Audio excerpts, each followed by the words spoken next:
All right, so I'm going to go over the second of our free response questions involving simple harmonic motion.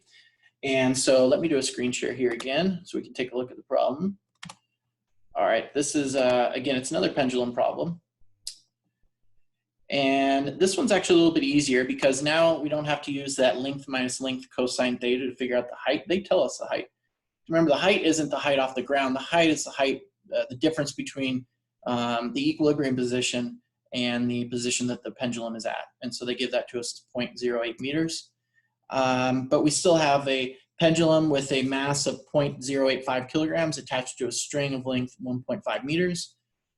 We raise it up to a point Q, and then we release it, which is 0.08 meters above its lowest point. And it also says that there's a small amplitude theta between the points P and Q as shown.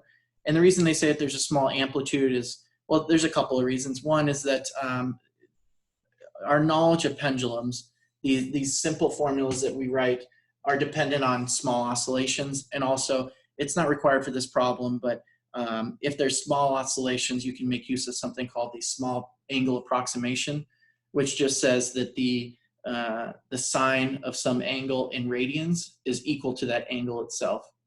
And so look up small angle approximation if you want. We don't really need it for this problem, but that's why they include it there, is so we know we can treat these pendulum as such.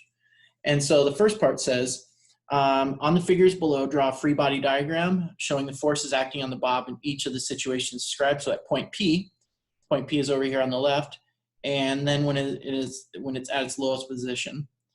Part B says the speed of the bob at its lowest position. Part C says the tension in the string when the bob is passing through its lowest position.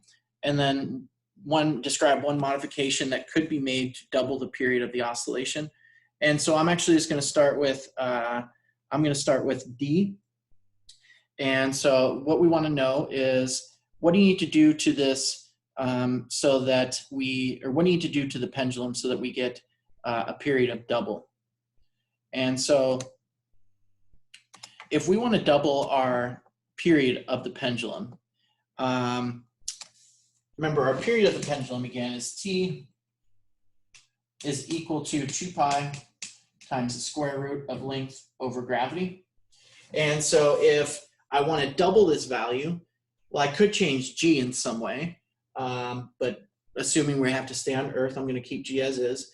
But the length then, if I double the length, then I get a square root of 2 value out here. So if I were to double the length, I get about 1.7 times the period.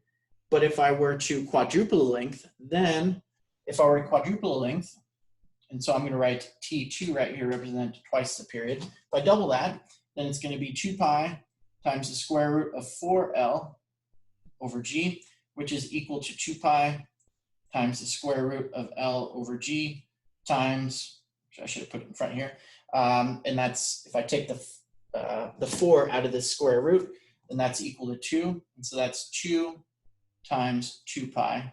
And the reason I write it like this is because I like doing it like this, just because then I can see, okay, this equation right here, or this part of the equation, is my normal period, and so I'm multiplying my normal period by 2, so it's equal to 2t. All right, so in other words, you have to quadruple the length to get twice the period out of it. All right, so part A wants to know about force diagrams at points Q and then at the lowest point. Well, at point Q, which is over here on the left-hand side, we still have tension going like this, and we have weight going like this.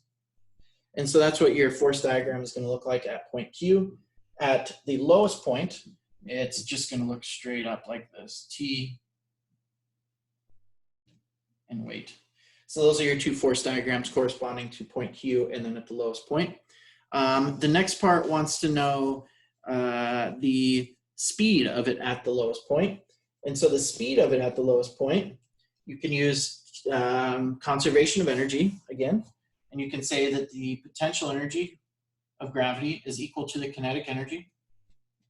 And the potential energy of gravity, again, this is why it's easier, is because mgh, we're already given h, is equal to 1/2 mass times velocity squared. Our masses cancel, as they should, and when we solve for velocity, the final value for velocity should equal about 1.3 meters per second.